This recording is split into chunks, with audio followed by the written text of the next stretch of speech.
Hi guys, I'm Ashley. I'm Chad. And we finally made our tiny house tour.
We aren't 100% done yet. There's a few things still left to do, but overall we've been living in it now for about 2 months-ish, so we're ready to show you around.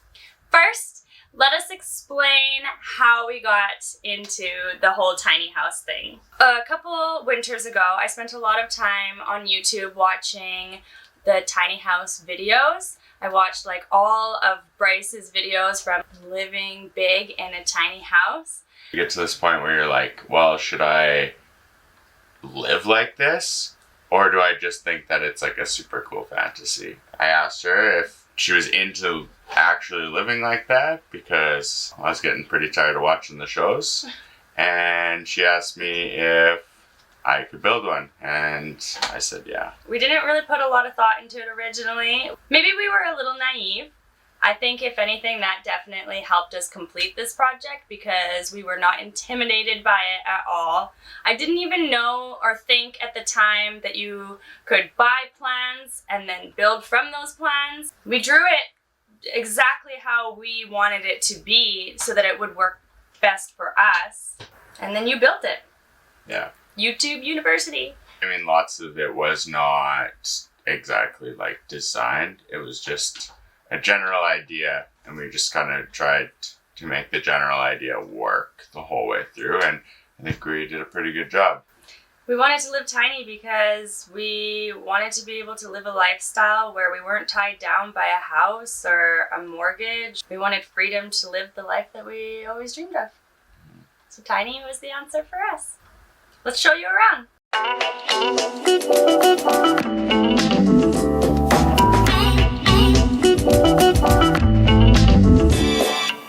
When it came to the kitchen design, or I guess like our kitchen table design, we wanted to be able to drop the table down and create a bed for extra sleeping space. This way, when we have guests, they have somewhere to stay as well. Chad and I spend a lot of time at the kitchen table. It's also our desk where we work and we get things done. So we wanted it to be kind of loungy and cozy and comfortable. So we have the bench seating on both sides for that. The benches both open up into storage where we put all the stuff. Our hammock loft net that we ordered ended up being the wrong size, so we had to send it back, and they are sending us the right one in the mail. It should actually be here hopefully this week or next week, and then we'll be able to install it. Right now, we haven't been able to enjoy the hammock loft just yet, but it's ready for the net to be installed. This is where we're going to spend most of our time watching movies, hanging out. What most people do on the couch will just be in a big old net instead.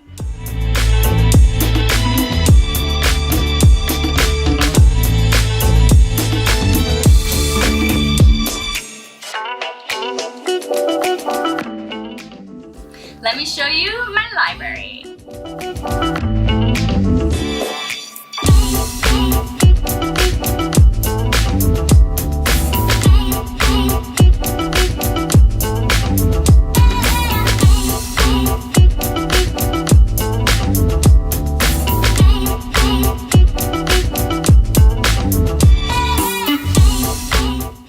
Well, this is the outside of the house. I'm not going to show you anymore though because it's not done yet.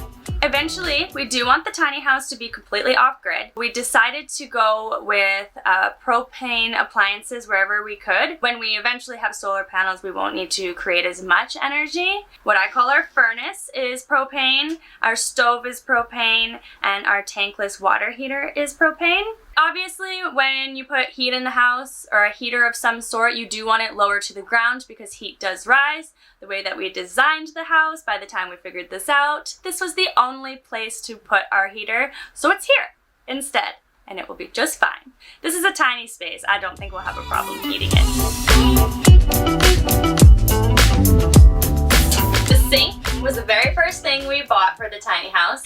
We really wanted to use as many secondhand materials as possible, so we tried to find everything that we needed from either the Restore, or a lot of things that we got came from the Facebook Marketplace, which ended up being really cool because we met a lot of really interesting people along the way who were on the same kind of journey as us. It made us feel like we were on the right path. Everything just kept happening perfectly. We actually got all of our cabinets separately from different places, and they all happened to actually be the exact same ones.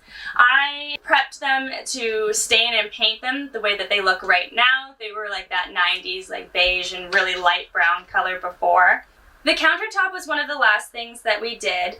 It ended up being right around the time of COVID, and I wasn't working at the time, so we didn't put the countertop that we originally wanted on because we ran out of money in our budget. We ended up putting this hardwood plywood on as our counter for now and stained it the same color as our stair treads. It will probably last quite some time anyways. It's still really nice, but eventually we'll switch it out and put something more solid wood on top instead. Kitty door!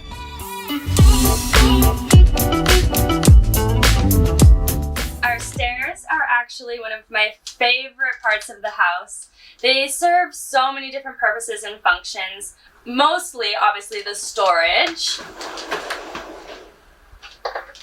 We are able to store all of our groceries. We haven't even filled all the drawers actually yet. Plus, we like to sit on the stairs and hang out. The cats love the stairs. Everybody kind of joins on the stairs. Has become a little hangout space.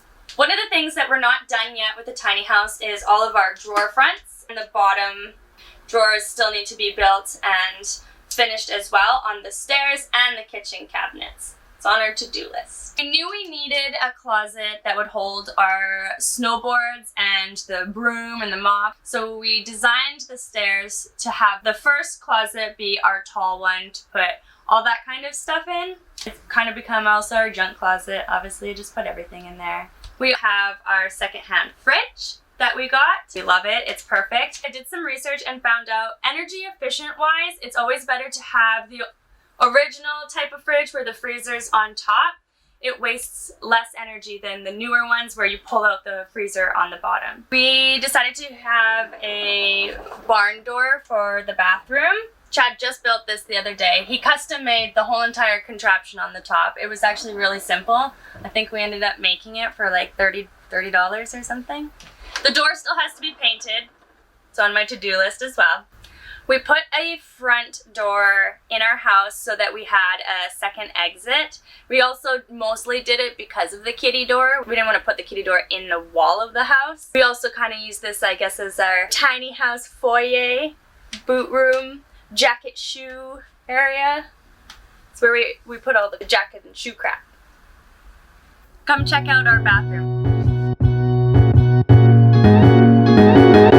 Don't look at the dirty laundry right now. Don't look at that, okay? We bought a washer dryer combo machine, which I'm totally committed to using. As you can see, it's not here because we bought it secondhand and it wasn't working properly. So our appliance guy, David, came and picked it up, and he's gonna take it back and fix it for us and then bring it back. I'm not gonna buy a new machine.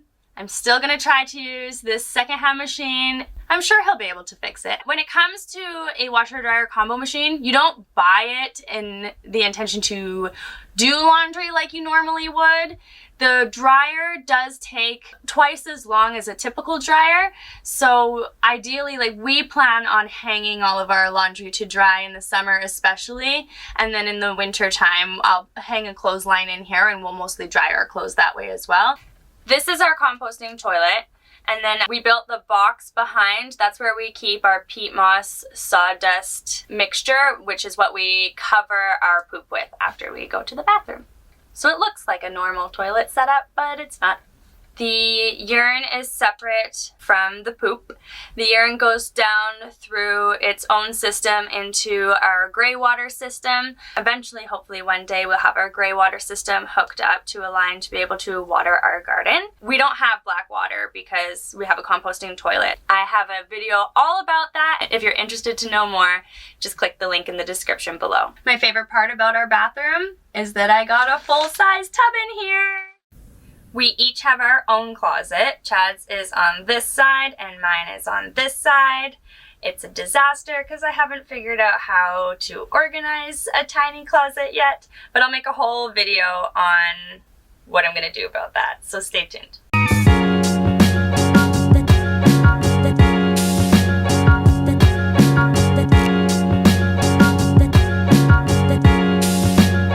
It's cozy up here. It's kind of like a fort.